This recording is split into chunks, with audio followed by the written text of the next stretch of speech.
students, a very good morning to all of you, and I hope all of you are doing your studies regularly. So students, all of you have complete work, you start your learning work. Okay, so do your written work as well as learning work side by side. So let's start our today's class. Today we are going to read a new chapter of geography, that is chapter 3rd, drainage. And in this chapter we are going to read about the river and river system in India. India के different reverse के बारे में हम read करेंगे जो India में flow होती है. Okay, so the chapter name is drainage. So drainage जब वर्ड यूज किया जाता है तो आप ड्रेनेज हम फ्लो ऑफ वाटर के लिए यूज करते हैं, चाहे वो कैसा भी फ्लो ऑफ वाटर हो. मीन्स हमारे घरों से जो हम पानी यूज कर रहे हैं वो वेस्ट वाटर है, वो बाहर जा रहा है, तो उसको भी हम ड्रेनेज ही बोलते हैं. एक ड्रेनेज सिस्टम उसे कहा जाता है. But in this chapter the drainage means the water flow, the water flows, water of which river. River के वाटर की बात हो रही है इसमें, सो इस चैप्टर का नाम ड्रेनेज है. Okay, so first term is drainage, river system of an area. किसी एरिया में, पर्टिकुलर एरिया है या स्टेट है, वहां पर रिवर सिस्टम क्या है, मतलब कौन से रिवर का वाटर वहां पर आता है, दैट इज द ड्रेनेज. उस एरिया का ड्रेनेज सिस्टम क्या हुआ कि पर्टिकुलर कौन सी रिवर वहां से फ्लो होती है. Okay, and second term is drainage basin. अब ड्रेनेज बेसिन मीन्स होता है area. The area drained by a river along with its tributary is known as drainage basin. अब यहाँ पर हम कोई भी पर्टिकुलर एरिया ले लीजिए, suppose this is the area. यहाँ से कोई मेन रिवर फ्लो हो रही है. मेन रिवर को ज्वाइन करने वाली छोटी छोटी जो रिवर्स होती है उन्हें ट्रिब्यूटरीज कहा जाता है. वो अपना वाटर है वो ऐड कर देती है मेन रिवर में, इन्हें ट्रिब्यूटरीज कहा जाता है. सो कोई पर्टिकुलर एरिया, अब हम इसे कहेंगे ड्रेनेज बेसिन. कोई एक रिवर है वो पर्टिकुलर किसी एरिया से फ्लो हो रही है और उसको उसकी ट्रिब्यूटरीज भी ज्वाइन कर रही है, तो ये पर्टिकुलर एरिया का ड्रेनेज बेसिन है. This is called the drainage basin. So difference is clear, that is drainage means river system of an area. किसी एरिया में कौन सी रिवर फ्लो हो रही है, that is the drainage. And drainage basin mean the area drained by a river and its tributary.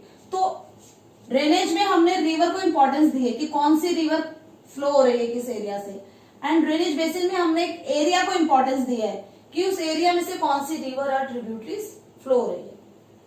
Okay, third term is water divide. So water divide, अब आपको समझ में आ रहा होगा, जो वाटर को डिवाइड करता है that is the water divide. But कैसे, कोई भी एलिवेटेड एरिया या upland area, when any elevated area such as mountain or an upland separates two drainage basin, it is known as water divide.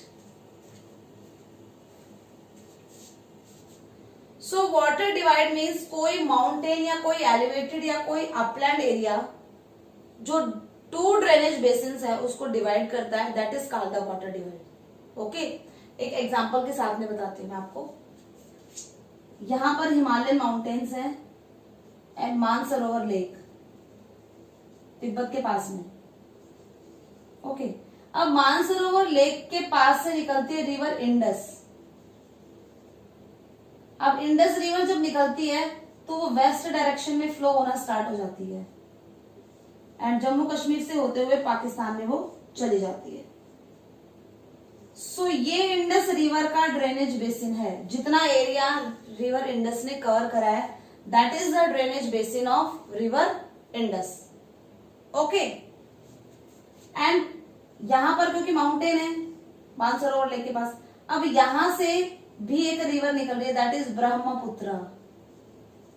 Brahmaputra river है, अब वो east में flow होना start हो जाती है. ईस्ट में फ्लो होते होते वो ब्रह्मपुत्र रिवर इंडिया में अरुणाचल प्रदेश से एंट्री करती है, देन बांग्लादेश में चली जाती है. Okay, so here we are talking about the upland. कि मानसरोवर लेक के पास में जो अपलैंड है, जिसकी वजह से एक रिवर इधर की साइड आ गई वेस्ट में और एक रिवर ईस्ट में फ्लो हो गई, इसने दो ड्रेनेज बेसिन है उनको डिवाइड कर दिया। अगर ये अपलैंड नहीं होता तो ये दोनों रिवर सिस्टम एक हो सकता था, ये दोनों ड्रेनेज बेसिन क्या पता एक ही होते। ओके, सो ऐसे ही एक और एग्जांपल हम लेते हैं अंबाला का। हरियाणा में अंबाला जो जगह एरिया है वो हमारे सी लेवल से ऊंचा है। ऊंचा होने की वजह से जो गंगा रिवर है उसका फ्लो इस डायरेक्शन में मुड़ जाता है जब वो गंगोत्री ग्लेशियर से निकलती है। अगर ये अपलैंड नहीं होता तो मे बी गंगा रिवर की डायरेक्शन कुछ और होती। सो वाटर डिवाइड, वाटर जो रिवर्स है उनके डायरेक्शन को चेंज कर देता है क्योंकि वो अपलैंड एरिया है। तो वो दो रिवर्स को, मतलब यहां पर अगर ये अंबाला रीजन है ये अपलैंड ना होता तो मे बी यहां पर और रिवर्स है वो गंगा रिवर के साथ में मिल सकती थी। सो वाटर डिवाइड एक ऐसा अपलैंड एरिया जो टू रिवर सिस्टम है उनको अलग करता है, मतलब दो रिवर्स को मिलने नहीं देता जो area, that is the water divide. Okay, so if अब आपको तीन टर्म समझ में आ गए, drainage, drainage basin and water divide. Water divide वो अपलैंड या वो माउंटेन जो टू रिवर्स को सेपरेट करता है।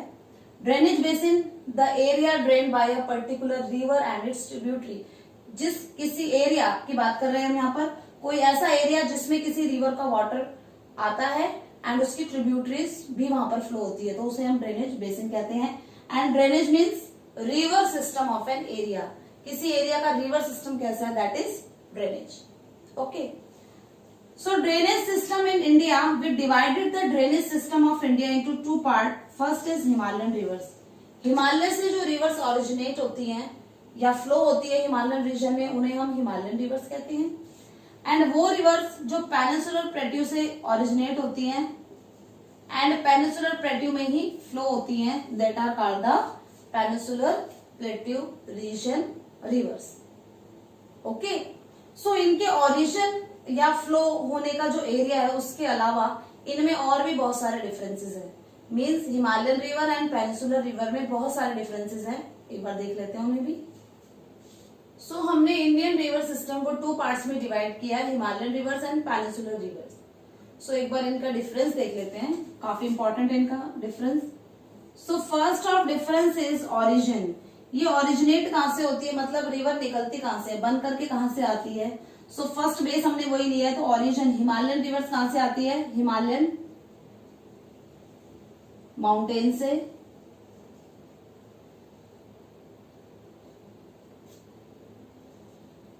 एंड पेनिनसुलर रिवर कहां से ओरिजिनेट होती है, ये western Ghats and central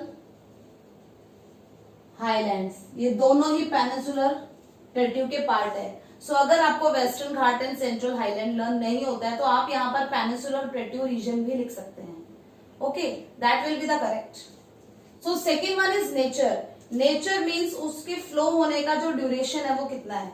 so Himalayan rivers are perennial and these are non perennial, और वी कैन से दैट इनके लिए सीजनल वर्ड भी यूज होता है। देखिए डिफरेंस देख लेते हैं। पेरिनियल रिवर्स मीन्स जो पूरे साल फ्लो होती है, जिसमें वाटर क्वांटिटी पूरे साल रहती है, उन्हें हम पेरिनियल रिवर कहते हैं, 12 मासी, मतलब पूरा साल जिनमें पानी बना रहे, they are the perennial river. तो हिमालयन रिवर ऐसी ही रिवर्स हैं, जबकि पेनिनसुलर रिवर्स हैं ये सीजनल रिवर्स हैं, मतलब जब मॉनसून सीजन आता है, रेनफॉल सीजन आता है, तब इनमें वाटर की क्वांटिटी बढ़ती है और समर सीजन तक आते आते कुछ रिवर्स हैं वो पूरी तरह से ड्राई हो जाती है। सो इन्हें नॉन पेरिनियल भी कह सकते हैं एंड सीजनल भी कह सकते हैं। तो डिफरेंस जरूरी नहीं है Himalayan rivers and peninsular rivers heading देकर से आपसे पूछा जाए, आपसे perennial and non perennial rivers के डिफरेंसेस भी पूछे जा सकते हैं। तो पेरिनियल हिमालयन रिवर्स है, non perennial peninsular rivers. Okay, third difference is source of water. कहां से वाटर आता है, तो इनमें rainfall and melting of glacier, glacier के मेल्ट होने से और रेनफॉल दोनों से इन रिवर्स में वाटर आता है, जबकि पेनिसुलर रिवर्स में only they get the water from the rainfall, rainfall से वाटर आता है यहाँ पर। Okay, next difference is course. Course मतलब जितना डिस्टेंस ये कवर करती है, तो ज्यादा डिस्टेंस कवर करती है हिमालयन रिवर्स, तो इनकी लॉन्ग कोर्सेज है,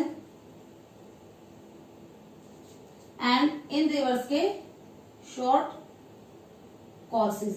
कोर्स का मतलब होता है ओरिजिन, जहां से ओरिजिन हुई है रिवर वो प्लेस, और जहां पर ड्रेन हो रही है उस प्लेस में कितना डिफरेंस है। तो पेनिसुलर रिवर्स की बात करें, यहां से ओरिजिनेट हुई, यहां पे जाकर मर्ज हो गई। जबकि अगर हम हिमालयन रीजन की बात करें,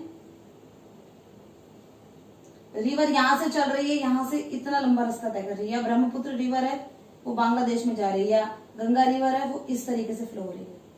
so this is the difference कि लॉन्ग कोर्स किनका है, हिमालयन रिवर्स का, एंड पेनिसुलर रिवर्स का क्या है, शॉर्ट कोर्स। एंड ये रिवर्स शैलो भी हैं, ज्यादा गहरी नहीं है, जबकि ये रिवर्स है ये काफी डीप है। एंड अगर लॉन्ग कोर्स है और वाटर की क्वांटिटी ज्यादा है, तो ये बहुत सारी इरोजनल एक्टिविटी करती है।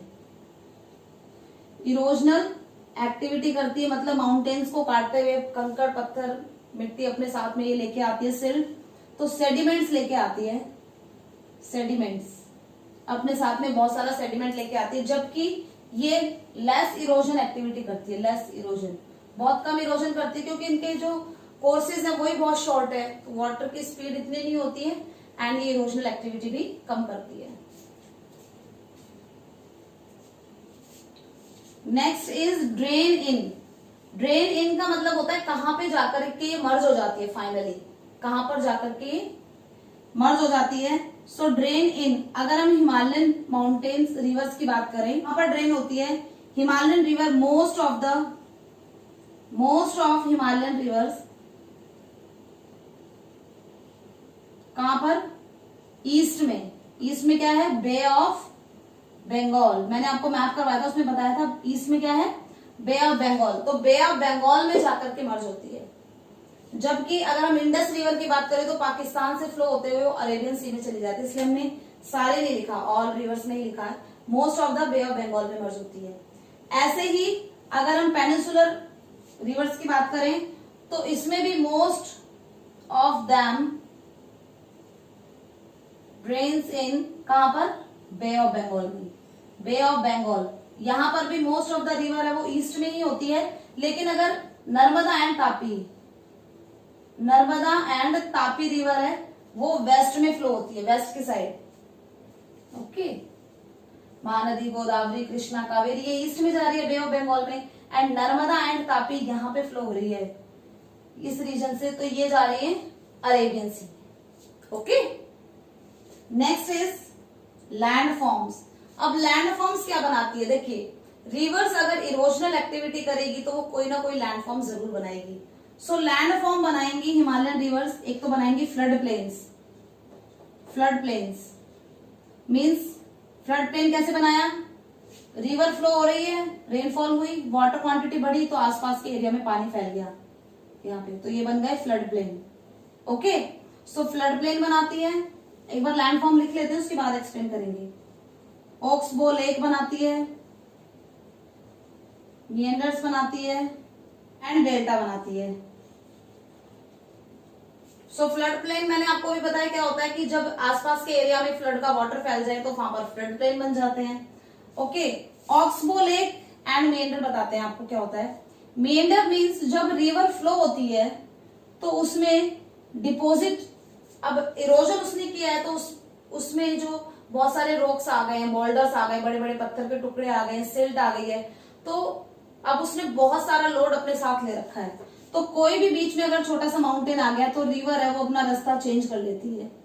सो फिर यहाँ पर अगर कुछ रुकावट आई तो उसने फिर अपना रास्ता, तो इस तरीके से की शेप हो जाती है। इरोजन एक्टिविटी करने के बाद में रिवर है वो स्पाइरल फॉर्म में, जैसे एक स्नेक होता है, इस तरीके से मूव करने लग जाती है रिवर। इसे क्या कहा जाता है, मेंढर। इस लैंड फॉर्म को क्या कहा जाता है, मेंढर।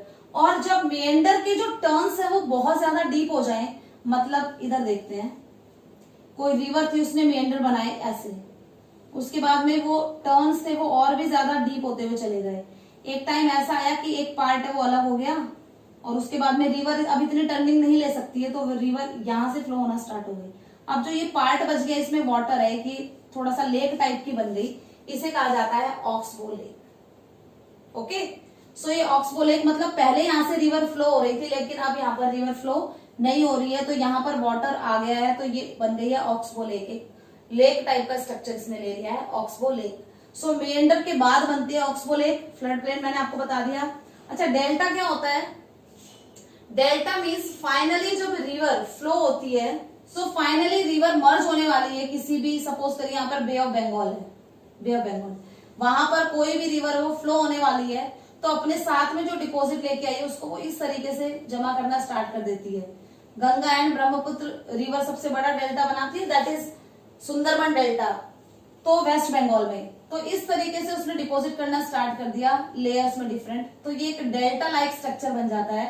कब बनता है ये? जस्ट रिवर जब सी में मर्ज होने वाली होती है तब ये स्ट्रक्चर बनता है। सो इसलिए डेल्टा भी बनाती है हिमालयन रिवर। तो फ्लड प्लेन हमने पढ़ लिया, ऑक्सबो लेक हमने देख लिया, मेंढर देख लिया एंड डेल्टा। अब लैंडफॉर्म क्या बनाएंगे? पेनिनसुलर जो रिवर्स हैं वो इतनी, उनका लॉन्ग कोर्स नहीं होता, तो उनके पास में सेडिमेंट्स भी नहीं है, तो ये क्या बनाती है? बनाती है वो रिवर जो बे ऑफ बंगाल में मर्ज हो रही है। बे ऑफ बंगाल की जो रिवर्स हैं जो बे ऑफ बंगाल में मर्ज होंगी, जैसे महानदी, कृष्णा, कावेरी, तो ये बे ऑफ बंगाल में मर्ज हो रही है इस वाले एरिया में, तो ये तो बना रही है डेल्टा, ठीक है। लेकिन नर्मदा एंड तापी रिवर ये बहुत ही शॉर्ट रिवर्स है, तो ये बनाती है एस्चुरीज। तो डेल्टा तो बन ही रहा है, साथ में और क्या बन रहा है? एक चीज, एस्चुरीज। अच्छा, एस्चुरीज क्या होता है? एस्चुरीज मीन्स रिवर अपने साथ में कोई डिपॉजिट नहीं लेके आई। यहाँ पर अरेबियन सी है, अरेबियन सी, तो रिवर क्योंकि शॉर्ट कोर्स था उसके पास में कोई भी अपने साथ में वो डिपॉजिट नहीं लेके आई, तो कोई डेल्टा नहीं बना रही, वो डायरेक्ट सी में जब मिलती है तो इस ओपन माउथ को बोला जाता है एस्चुरीज। ओके, ये लैंड है एंड ये वाटर है, ये अरेबियन सी है। अब यहां से कोई रिवर आ रही है तो वो डायरेक्ट जब यहाँ पर मिल जाए तो इस पोर्शन को हम एस्चुरी कहते हैं। बिना कोई स्ट्रक्चर बनाए हुए जब कोई पर्टिकुलर रिवर किसी वाटर बॉडी में मर्ज हो जाए, मिक्स हो जाए, तो उस पर्टिकुलर पॉइंट को जहां से वो मर्ज हो रही है that is called the estuary. ठीक है, तो अपोजिट है डेल्टा का एस्चुरी। डेल्टा में क्या होता है कि मर्ज होने से पहले एक स्ट्रक्चर बनाया है, लेकिन एस्चुरी में कोई स्ट्रक्चर ना बना करके डायरेक्ट मर्ज हो जाए, उसे हम कहते हैं estuary. So these are the difference between the Himalayan rivers and peninsular rivers. Example बता देती हूँ मैं आपको। हिमालयन रिवर का है Indus, Brahmaputra and Ganga. These are the river of Himalayan part. And peninsular river में Mahanadi, Godavari, Krishna, Kaveri, Narmada and Tapi. These are the rivers of peninsular plateau. So I hope आपको difference clear हो गया होगा इसमें। ओके, सो रिवर्स हैं, उनके फ्लो होने का जो डायरेक्शन है उसे कहा जाता है ड्रेनेज पैटर्न। सो अभी हम ड्रेनेज पैटर्न भी पढ़ेंगे। The pattern in which the river flows. River किस पैटर्न से फ्लो हो रही है, किस चीज पर डिपेंड करता है? देखिए, depending on the slope of land. Land का स्लोप कैसा है, अंडरलाइंग रॉक स्ट्रक्चर, जहां से रिवर फ्लो हो रही है उसके नीचे किस टाइप के रॉक्स है, hard rocks whether they are, और whether they are soft rocks, as well as climatic conditions, और उस रीजन की क्लाइमेटिक कंडीशन क्या है। कंडीशन को का कंसर्न इसलिए है क्योंकि क्लाइमेटिक कंडीशन पर डिपेंड करता है कि उसमें वाटर अवेलेबिलिटी कितनी रहेगी। अगर समर रीजन की बात कर रहे हैं, पेनिनसुलर रिवर्स की बात करें, तो वाटर क्वांटिटी रिड्यूस हो जाएगी। और अगर हम हिमालयन रिवर्स की बात करें या रेनफॉल की बात करें या ग्लेशियर मेल्टिंग की बात करें, तो वहां पर जो रिवर है उसकी क्वांटिटी बढ़ जाती है। सो यहाँ पर क्लाइमेटिक कंडीशन मतलब क्लाइमेट कैसा है, सो उस पर डिपेंड करता है कि वाटर, उसमें वाटर की क्वांटिटी कितनी होगी एंड जो रिवर है उसकी स्पीड कितनी होगी। सो उसके फ्लो होने का पैटर्न क्या है, उस बेसिस पर हमने 4 टाइप में रिवर पैटर्न से उनको डिवाइड किया है कि 4 वेज में फ्लो होती है river. So first one is dendritic. So dendritic pattern means जब कोई रिवर फ्लोज हो स्लोप के साथ साथ, जैसा स्लोप है वैसे ही रिवर फ्लो हो रही है, तो कई बार ये एक ऐसा स्ट्रक्चर बनाती है जैसे ब्रांचेस ऑफ ट्री हो। इंडिया में हम एग्जांपल लेंगे गंगा रिवर का। Ganga river is the here main river and these are the tributaries और रिवर गंगा। ये गंगा रिवर की ट्रिब्यूटरीज हैं। सो ये ऐसा देखने में ऐसे लगते हैं जैसे ब्रांचेस ऑफ ट्री। ओके, जब रिवर है वो स्लोप के साथ साथ फ्लो हो रही हो और उसकी ट्रिब्यूटरीज एंड डिस्ट्रीब्यूटरीज मिलके एक ऐसा पैटर्न बना रही हो जो रिजेंबल करे ब्रांचेस ऑफ ट्री से, that is the dendritic pattern. Okay, so second pattern is trellis. So trellis कब बनता है स्ट्रक्चर? हमने पढ़ा था कि रॉक्स है उसका भी इंपॉर्टेंस है, रॉक्स पर भी डिपेंड करता है कि वाटर का फ्लो कैसा होगा। जब hard rock and soft rock parallel to each other, एक दूसरे के पैरेलल हो, तो ट्रिब्यूटरीज ज्वाइन करेंगी राइट एंगल्स पर। सो इधर देखिए, यहां पर हार्ड रॉक है, this is soft rock, this is hard rock, soft rock, hard rock, soft rock. So ये जो ब्लैक है ये हार्ड रॉक है एंड ये जो आपको ब्लैंक दिख रहा है दिस इज सॉफ्ट रॉक। तो जब इनका इरोजन होगा तो सॉफ्ट रॉक का इरोजन हो जाएगा लेकिन हार्ड रॉक वहीं की वहीं बनी रहेंगी। तो अब ये देखिए कैसा स्ट्रक्चर बनेगा कि यहां से रिवर फ्लो हुई, यहां पर गई, इसका इरोजन किया, तो इस टाइप से रिवर फ्लो होंगी और जो ट्रिब्यूटरीज है वो भी राइट एंगल पर ही हमेशा ज्वाइन करेंगी, क्योंकि हार्ड रॉक और सॉफ्ट रॉक है वो एक पैटर्न में, एक सीक्वेंस में बने हुए हैं, इसलिए राइट एंगल पर इस तरीके से ज्वाइन करेंगे ट्रिब्यूटरीज भी। तो इसे क्या कहा जाता है? Trellis drainage pattern. Okay, third pattern is rectangular pattern.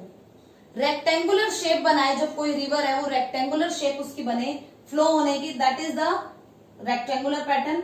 Develops at the strongly joint rocks, जहां पर रॉक्स बहुत ज्यादा स्ट्रांगली जॉइंट है, रिवर्स को फ्लो होने के लिए जगह नहीं मिल रही है, वहां पर जितनी जगह मिलेगी तो जो रॉक्स हैं उसके अकॉर्डिंग फ्लो होना स्टार्ट हो जाती है रिवर। यहां पर हमने देखा कि स्ट्रांगली कॉम्पैक्ट है तो रिवर इस तरीके से फ्लो हो रही है, इरोजन नहीं हो पा रहा है, इस टाइप से फ्लो होती है, तो वो एक रेक्टेंगुलर शेप बना लेती है जिसे कहा जाता है रेक्टेंगुलर पैटर्न। मींस ट्रैलीज में और रेक्टेंगुलर में क्या डिफरेंस है? ट्रैलीज में hard rock and soft rock है वो पैरेलल है, बट यहाँ पर रेक्टेंगुलर में हार्ड रॉक ही है, वो टाइटली कॉम्पैक्ट है, तो वहां पर इरोजन नहीं कर पा रही है रिवर, टर्निंग नहीं ले पा रही है, तो वो एक रेक्टेंगुलर शेप में फ्लो होने का एक पैटर्न बना लेती है जिसे कहा जाता है rectangular drainage pattern. Okay, next one is radial. Radial means कोई पीक है या अपलैंड है, वहां से रिवर किसी हाइटेड एरिया से, एक सेंट्रल पीक से रिवर है वो फ्लो हो रही है डिफरेंट डायरेक्शन में। एक एग्जांपल बताती हूँ बहुत अच्छा। Suppose this is the mountain और यहां पर ग्लेशियर है। सो ग्लेशियर मेल्ट होगा तो इसका वाटर इधर की साइड भी फ्लो होगा, इधर भी फ्लो होगा, इधर भी फ्लो होगा। सो डिफरेंट डायरेक्शन में जब रिवर पैटर्न बन जाए तो इधर भी एक रिवर, इधर भी रिवर, सो इसे क्या कहा जाता है? Radial. River flowing from a central peak at different direction, एक सेंट्रल पीक से डिफरेंट डायरेक्शन में जब वाटर जाए सो उनसे जो रिवर फ्लो होती है that is called the radial drainage pattern. So these are the 4 drainage pattern. Okay, so students it's all about today's class. आज हमने ड्रेनेज रीड किया, ड्रेनेज बेसिन रीड किया, वाटर डिवाइड रीड किया था, then we read the difference between Himalayan region rivers and peninsular river, and उसके बाद में हमने ड्रेनेज पैटर्न रीड करे। So students, those who have book, read the chapter from your book. जितने part मैंने आपको अभी रीड कराए टॉपिक्स, उन टॉपिक्स को आप रीड करेंगे बुक से। ओके, उससे रीड करने से आपकी अंडरस्टैंडिंग है वो और भी ज्यादा बेटर हो जाएगी। And those who haven't the book, जिनके पास में बुक नहीं है, watch the video carefully. Okay, in our next class we will read about the Indian rivers. हम इंडियन रिवर्स की स्टडी करेंगे। सो आज अगर मैं रिवर्स कराती हूँ तो आप थोड़ा पजल हो जाएंगे क्योंकि बहुत सारे टॉपिक्स हम पहले कर चुके हैं। सो पहले ये कॉन्सेप्ट क्लियर करिए, then we will read about the rivers. Okay, so do your work on time, make your timetable, follow it, written work as well as learning work. Okay, obey your parents. Thank you.